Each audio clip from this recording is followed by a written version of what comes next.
Et coucou mes petites étoiles, j'espère que vous allez bien. Alors aujourd'hui, on va aller voir les énergies comme tous les jours, en ce moment pour vous, pour votre autre et peut-être pour votre relation. Comme toujours, on va aller voir un petit texte on va laisser faire le hasard, qui va nous permettre peut-être de passer un message important pour vous avec le complexe de la sorcière de Isabelle Sorinte. Et puis, on ira aller compléter tout cela avec les oracles. C'est une guidance générale, intemporelle. Vous prenez ce qui résonne en vous, ce qui vous touche, ce qui vous paraît émotionnellement important. Peut-être que toute la guidance va vous parler, peut-être qu'il n'y aura que certaines parties. Mais surtout, n'oubliez pas, vous avez toujours votre libre arbitre. Allez, on va allumer alors la petite bougie. Non, aujourd'hui, c'est la grosse bougie. Parce que je ne suis pas dans mon petit emplacement habituel. Ok, donc voilà, pour marquer la présence de mes ancêtres, comme d'habitude, j'ai fait mon petit rituel. Alors je n'ai pas non plus, j'ai fait mon rituel, mais je n'ai pas d'encens, mais je l'ai fait avant de commencer cette guidance. Tout simplement, on va aller voir qu'est-ce qu'il en est avec le texte de ceci. Allez, on ferme les yeux, on se laisse porter. Je vous invite à fermer les yeux avec moi et on va aller venir découvrir quel est le texte. Ok. Allez, on va prendre celui-ci. Ok. Alors, aperçoit ma mère la première. Elle l'appelle. Ma mère s'arrête. Elles se saluent. Elles échangent des banalités qu'on peut échanger avec quelqu'un qu'on n'a pas vu depuis longtemps. À un moment, l'autre demande quelque chose comme « Et comment va votre fille ?»« Elle va bien, répond ma mère. Et puis, elle ne peut pas s'en empêcher, c'est ce qu'elle me dit. La semaine suivante, je n'ai pas pu m'empêcher. Les mots sont sortis tout seuls. Votre fille et ses amis ont fait du mal à la mienne lorsqu'ils étaient plus jeunes. Vous le saviez ? Il paraît que l'autre femme ne s'entendait pas à cette question. Il paraît qu'elle est restée silencieuse, puis elle a dit qu'elle était au courant, ajoutant quelque chose comme « Mais je ne pensais pas que c'était grave. » Alors ma mère a dit « Ça l'était. » C'est tout ce qu'elle a dit. Ensuite, elles se sont séparées. Ma mère ne lui a pas dit au revoir. Quand elle m'a raconté ça, nous avons pleuré ensemble. La conversation avec mon père a lieu quelques mois plus tard. Avec lui, toutefois, j'entre moins dans les détails. Je ne me contente de lui dire que j'étais la tête de turc de ma classe. À vrai dire, même avec ma mère, je ne suis pas entrée dans les détails. Je n'ai pas eu à lui dire pour les grilles, puisqu'elle savait déjà. Pour les gifles, pardon. Pourquoi les grilles ? Je ne sais pas. Elle savait aussi pour des moqueries. Elle savait presque tout. Ce qu'elle ne savait pas, c'est combien cette expérience m'avait transformée, combien elle m'avait été, au fond, essentielle, comme elle m'avait coupé d'elle. Ok, donc ici on parle de choses qu'on a vues, ce qu'on appelle maintenant plus facilement et qui est plus détectable, du harcèlement scolaire, tout simplement. Alors, moi ce que je ressens, c'est que quelqu'un autour de vous vit ça, ou c'est vous qui le vivez en ce moment, qui l'avez vécu à une époque, et ça vous inquiète parce que oui, vous vous sentez, soit si c'était vous, vous avez été coupé de votre maman et de votre papa parce qu'ils ne s'en sont pas rendus compte, parce souvent on n'arrive pas à réaliser que dans un endroit où il y a dans le scolaire, ça puisse exister. Maintenant on en parle beaucoup plus, mais autrefois on n'en parlait pas. Et peut-être que aussi c'est vous qui avez l'impression de ne plus pouvoir communiquer avec un de vos enfants à cause de ça. Je ressens cette énergie-là, beaucoup plus. Mais souvent, peut-être parce que vous aussi, vous avez connu ça et peut-être qu'il faut lui expliquer. Alors, c'était pas la même époque, c'était pas la même chose parce que c'est vrai que nous étions sans téléphone à l'époque, en tout cas ma génération, et puis même les générations pas si vieilles que ça, certaines n'avaient pas le téléphone et rentraient à la maison et étaient coupées de tout cela. Maintenant, on ne peut pas toujours tout couper. Bon, on va aller voir qu'est-ce qu'il en est par rapport à ça.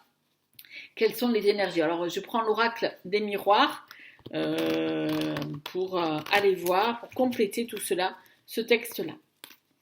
Parce qu'on voit bien que, en fait, cette énergie, oui. Alors, dans le texte, c'est notifié comme quoi c'est quelque chose qui s'est passé et je ne mets pas, peut-être que ça vous est arrivé et que ça a eu des conséquences dans votre vie. Et j'entends parce que des fois, quand on se sent différent des autres et que les autres sont différents avec nous, c'est complexe à vivre et très dur émotionnellement à supporter. Euh, voilà. Mais j'entends aussi que c'est quelque chose qui se répète. Ça veut dire que ça vous est peut-être arrivé à vous, mais peut-être que là, un de vos enfants ou quelqu'un que vous connaissez qui est important pour vous, le vit actuellement. Ok, allez, oups, ben voilà, ça a sauté. Ok. Donc, vous voyez, là, en fait, c'est faire face à soi-même que j'entends. Se regarder. Faire face à soi-même et puis s'aimer aussi. Parce que souvent, quand on a vécu de ces choses-là, on a du mal à se regarder en face dans un miroir parce que on a l'impression que tout ce qu'on a pu entendre ou dire, de la part des autres, hein, bien sûr, fait que nous, on a une image de nous qui est négative. Et en fait, ce qu'on vous invite là et ce que moi je ressens, c'est que il va falloir faire face à vous-même et vous regarder parce que vous êtes une personne belle, même si ceux qui n'ont pas entendu ça, n'ont pas vu ça, peut-être que parce que eux-mêmes souffraient de la même chose que vous et que en fait on s'en prend pas compte. Mais bon, c'est pas excusable non plus, hein, je l'entends. Voilà, là ce qu'on dit c'est regardez-vous. Regardez-vous, ayez une meilleure image de vous-même. J'entends, c'est pas facile quand on a vécu des fois des harcèlements compliqués, c'est quelque chose de complexe. Mais quelque part, c'est faire en faisant face à vous-même, en vous regardant avec une autre vision que ceux que les autres vous ont transmis, que vous allez pouvoir retrouver votre propre confiance. Et on me dit, il est temps. Il est temps de faire cela pour vous. Parce que moi, je sens, vous voyez, que quelque part, vous avez vécu ça peut-être enfant et que inconsciemment, ça se répète encore une fois et ça remet en vous des émotions que vous connaissez bien et ça vous inquiète. Et en fait, peut-être que si vous faisiez face à vous-même, et ce qui n'est pas toujours facile et je l'entends, vous pourriez peut-être aller mieux et pouvoir après pouvoir aider la personne qui vit la même chose que vous avez vécu déjà. Regardez. C'est vraiment, vous allez trouver la clé, la solution pour pouvoir vous ouvrir sur autre chose. Pour une ouverture vers une autre destinée, une autre façon de voir les choses. Parce que quelque part, en faisant face à vous-même, en vous acceptant, en essayant d'arrêter de mettre de la valeur sur ce que ont pu dire les gens quand vous étiez enfant et qui vous ont touché et qui vous ont fait que vous êtes avec peut-être moins de confiance en vous, moins de... vous avez peut-être peur de tout ce qui pourrait arriver, vous avez peur de ce que les autres peuvent penser. En fait, en faisant face à vous-même, en vous regardant, vous allez trouver la solution pour vous ouvrir vers autre chose. Et moi, quand j'entends s'ouvrir sur autre chose, une autre destinée, c'est aussi s'ouvrir à autre chose. Ne pas reproduire pour les autres le même schéma. Voilà. Ok. Il y en a une qui a volé, que vous avez peut-être dû voir, et il y en a deux qui sont tombées. Donc, il y a la culpabilité. Il y a un sentiment de culpabilité par rapport à des accusations, bien sûr, et il y a un retard par rapport à ça. Donc on voit bien qu'ici, on parle de culpabilité parce que on vous a rendu coupable, peut-être par rapport à ça, ou vous vous sentez coupable par rapport à ce qui se passe chez l'autre personne, et donc on vous met la culpabilité sur vous. Souvent c'est très plus simple de dire oui, mais parce que vous n'avez pas fait ce qu'il fallait, peut-être parce que, comme là je viens de dire, c'est vous qui avez vécu déjà ça, donc voilà. Et en fait, on est en train de vous de remettre à mal votre confiance, et en fait il faut pas. Ce sentiment de culpabilité, il faut pas, quoi, c'est facile à dire, hein, c'est vrai, j'entends ça d'un coup, ben, il faut pas, ben, vous faites comme vous pouvez, mais ce sentiment de culpabilité que les autres vous donnent, stop, voilà. Je pense que vous avez été assez senti coupable à un moment donné par rapport à certaines choses quand vous étiez enfant. Là, il n'y a plus de raison de l'avoir. Après, c'est difficile, je l'entends, parce qu'il y a eu beaucoup d'accusations par rapport. C'est pour ça que vous vous sentez coupable. Il y a eu beaucoup d'accusations de la part d'autres femmes, d'autres personnes qui vous accusent de certaines choses. Mais ces gens-là, moi j'ai envie de vous dire, il y a la justice. Je sais pas, alors c'est peut-être que je ressens, ou il y a en tout cas, on va vous rendre justice. Il va avoir quelque chose par rapport à certaines accusations qui vous ont mis dans la culpabilité parce que voilà, alors moi j'entends scolaire, hein, parce que des fois les enseignants ne sont pas toujours les plus tendres et sont souvent accusateurs, c'est toujours pas toujours de leur faute, surtout dans le système scolaire que nous connaissons, et qui en fait vous culpabilisent en vous en tant que parent par rapport à ça. Mais on vous dit que quelque part ici, il y a quelqu'un qui va prendre la justice et qui va décider de ce qui est. Et peut-être qu'il faut que vous alliez, qu'il y a quelque chose qui par rapport à la justice, pour que vous soyez entendu et que vous démontriez que ces accusations sont peut-être à tort. Voilà. Ça parlera à qui ça parlera, bien sûr. Il y a un retard par rapport à ça. Ça a retardé quelque chose. On va aller voir quoi, mais il y a eu un loupé par rapport à ça. Ça a empêché quelque chose qui devait avancer, à mon avis, dans votre vie.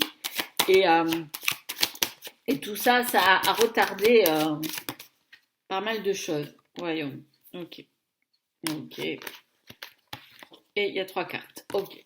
Alors là, on vous dit tout simplement, ça a retardé peut-être cette introspection pour aller voir ce qui se passait véritablement en vous.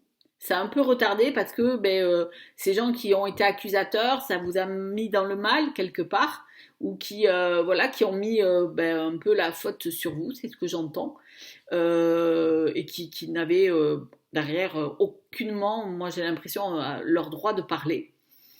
Hein, parce qu'ils ne peuvent pas savoir qui vous étiez, et des fois c'est très facile. Les accusateurs sont des gens très facilement avec des préjugés qui, si ça leur arrivait à eux, ils aimeraient qu'on soit plus humble. Voilà, je ne sais pas pourquoi je dis ça, mais sûrement que ça a de la valeur pour vous. Tout simplement, moi ce que j'entends, cette introspection, ça a peut-être retardé ça, mais elle est en train de se faire. Vous êtes en train de réaliser que oui, il y a peut-être ce schéma qui se répète parce que vous aussi vous avez vécu ça, vous aussi vous l'avez mal vécu, et vous savez qu'en faisant cette introspection pour vous, vous allez pouvoir aider l'autre personne qui est en train de vivre ça. Ok, j'entends hein, que moi j'entends bien que c'est un enfant qui vit ça. Hein. Et c'est complexe. Mais c'est en travaillant sur soi-même, parce qu'on peut l'aider, hein, je l'entends, vous pouvez l'aider, mais vous ne pouvez, si ça réveille en vous les mêmes souvenirs, c'est douloureux pour vous, il faut que vous soyez apte à pouvoir l'aider. Donc pour cela, en vous faisant aider vous, sans le savoir, on a un impact aussi sur nos enfants. On va trouver un compromis. Je pense que par rapport à ces problèmes d'accusation, de problèmes aussi, vous allez trouver un compromis qui va permettre de retrouver un équilibre où vous allez vous sentir vraiment mieux, vous et cette personne, elle va se sentir entendue. Parce que ce compromis va pour elle, moi ce que je ressens, elle va être pour elle une vraie libération. Parce que toutes ces accusations, tout ce remue-ménage qui se passe autour, c'est pas facile à vivre pour lui ou pour elle. Elle est utile, vous en avez besoin vous, mais à un moment donné, il faut savoir peut-être trouver un compromis pour que on puisse retrouver l'équilibre et le calme. Il a besoin ou elle a besoin de retrouver ça. En tout cas, on vous dit que les choses vont aller beaucoup mieux, c'est le miroir magique. Et le miroir magique, ça veut dire qu'il enlève normalement tout ce qui ne va plus, qui ne va pas, qui s'est mal passé. Donc ça veut dire que quelque part, tout va aller beaucoup mieux pour vous et pour cette personne. Parce que vous allez faire ce travail pour vous, vous allez trouver ce compromis qui va lui faire du bien à cette personne par rapport à ces accusations-là, et vous verrez que quelque part, ça va être bénéfique pour vous et pour cette personne-là. Ouais, je sens bien que quelque part, j'entends parce que moi, je ressens vraiment une paix par rapport à ça, parce que je pense que en trouvant ce compromis, le fait d'être dans les accusations, les choses comme ça, c'est aussi quelque part, c'est peut-être pour vous une revanche. Et je l'entends parce que vous aussi, vous en avez souffert. Mais en trouvant ce compromis, c'est permettre à cet enfant aussi de faire la paix avec lui-même. Et de pas, il a besoin peut-être de ça. C'est pas lâcher prise non plus. C'est pas dire que les choses euh, ne sont pas arrivées à bout ou c'est un échec parce que les gens n'ont pas pu vraiment être reconnus dans ces accusations comme des harceleurs complets. Mais trouver un compromis, c'est pour retrouver un peu de paix pour pouvoir se reconstruire. Et ce compromis, c'est le temps que la personne qui est à vos côtés puisse lui aussi grandir. Et peut-être faire ce travail. En même temps que vous faites votre travail, lui, il fait aussi un travail. D'accord ? Ok. C'est jamais facile. Ce sont des situations très dures. Et à notre époque, elles deviennent de plus en plus difficiles puisque les réseaux n'arrangent pas les choses.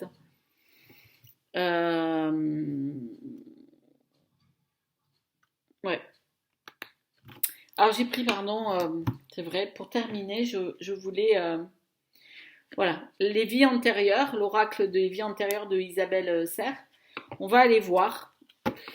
Alors, ouais, il m'a appelé tout à l'heure et on va aller voir le pourquoi. Pourquoi les vies antérieures? Qu'est-ce qu'il y a quelque chose par rapport à ça? On va aller voir. Allez. La soumission à l'autre. Alors, moi, j'ai la sensation que quelque part, vous avez l'impression que ça, c'est vous soumettre aux autres. Encore une fois, de subir les conséquences de ce que les autres ont fait. J'entends. Et c'est pour ça que vous avez envie d'avoir qu'on vous rende justice. Mais cette justice, vous l'aurez aussi avec ce compromis. C'est pas vous soumettre. Moi, vous savez, c'est plus, moi je dirais quelque chose qui, pour moi c'est pas une soumission, c'est, vous avez l'impression que si vous abandonnez tout ça et que vous trouvez un compromis, ça va être, vous allez vous soumettre encore à ces gens-là qui font ce qu'ils veulent et comme ils veulent. Quelque part, moi j'ai envie de vous dire, c'est plutôt ne plus vous soumettre à l'autre, en lui montrant qu'en fait, plus vous acharnez, c'est en tout cas ce que je ressens et ce qu'on essaie de me faire passer comme message pour vous, c'est que plus vous allez vous acharner, plus en fait les autres vont rentrer dans vous allez vous soumettre aussi à leur façon d'être, parce que malgré tout, c'est peut-être en lâchant les choses, en trouvant ce compromis et en essayant de refaire autrement votre vie, parce que tout devrait aller beaucoup mieux pour vous, que vous allez pouvoir ne plus être soumis à ça. Parce que vous les mettez de côté. C'est pas faire semblant, c'est pas... Non, c'est vous dire qu'ils n'ont plus d'impact sur vous, en fait. Ok. Ok. Il y a un sentiment d'abandon. Vous avez peut-être ressenti un abandon par rapport à votre famille, que vous vous êtes senti abandonné ou la personne qui vit ça se sent abandonnée. Et vous aussi peut-être, mais se sent abandonnée par sa famille parce qu'elle ne se sent pas écoutée. Là est le mot.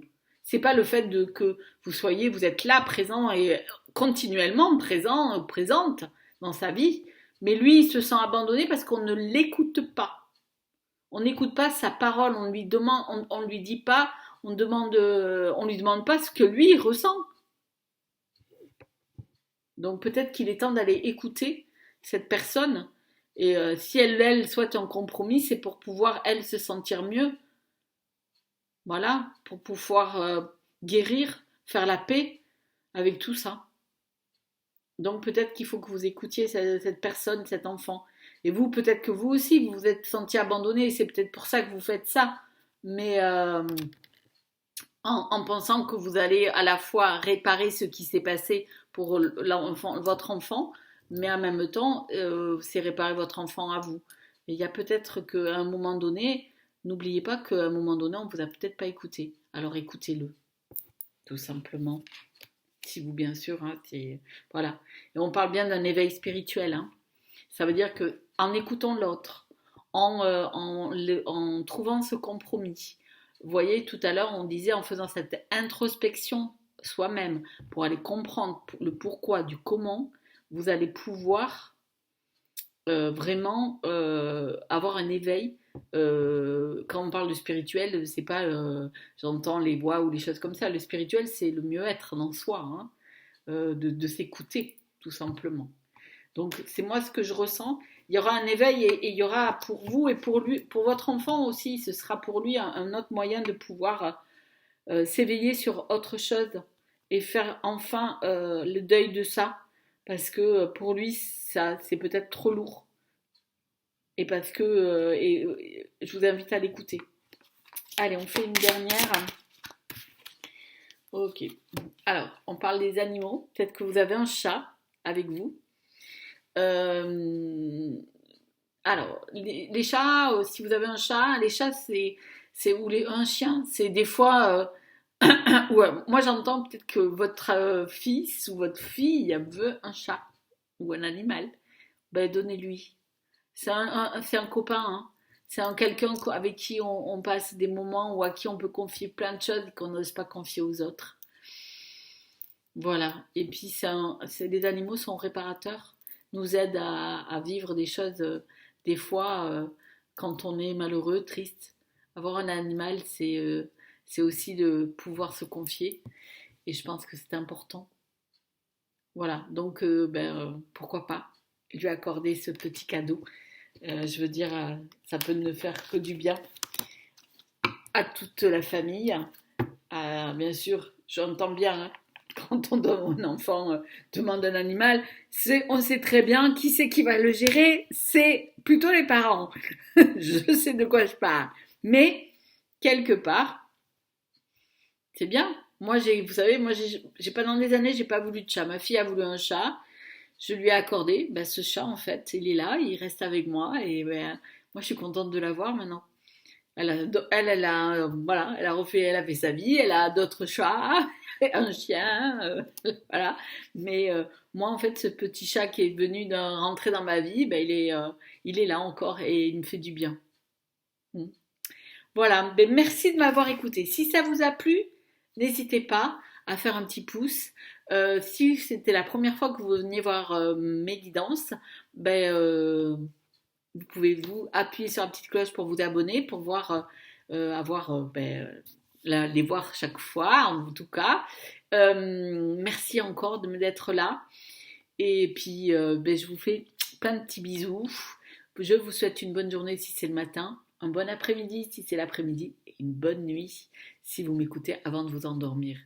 Et j'ai envie de vous dire une chose, tout va s'arranger. À très vite.